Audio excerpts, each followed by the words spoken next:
Feeling down about the endless cycle of bad news in the media? Well, here are some good news human rights stories to celebrate this year.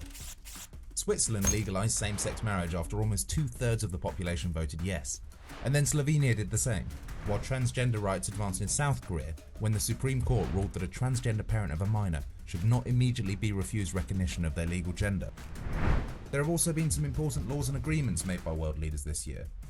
The US introduced legislation to protect Afghans without visa status from being deported.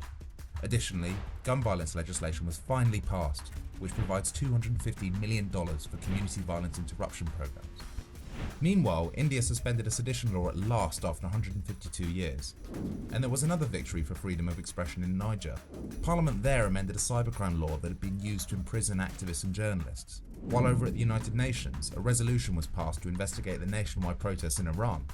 And the UN pledged to continue investigating international crimes and human rights abuses in Venezuela. At the same time, there was a landmark moment in the fight for climate justice. The UN General Assembly recognised the right to a healthy environment as a universal human right, and then states at COP27 set in motion a process to address historical climate injustices.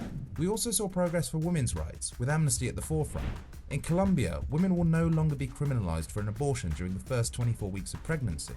And, after turning to TikTok in support of US abortion rights, Finland's parliament eased its own strict abortion laws, while Spain passed the only yes means yes law to prevent and prosecute rape. Progress also continued towards the global abolition of the death penalty. And Papua Guinea, while the president of Zambia announced they would begin the process of abolition, and Malaysia removed the sentence for 11 offences. Now, although laws and legislation are crucial, individual success stories can't be ignored. The Guapinol 8 were unconditionally released in Honduras after being held for over 2 years as prisoners of conscience just for their human rights work. Indigenous Mayan environmentalist Bernardo Carajal in Guatemala was released after being jailed on bogus charges related to his activism. And, after 16 months of campaigning, Israel released 18-year-old Palestinian Amal Nakle. Finally, in South Sudan, after 700,000 people took action for Magai Matiopngong, he was released from prison after having been sentenced to death at the age of 15. Amnesty's ongoing work for individuals helped secure the release of people across the world, delivered justice for families, and held abusers accountable.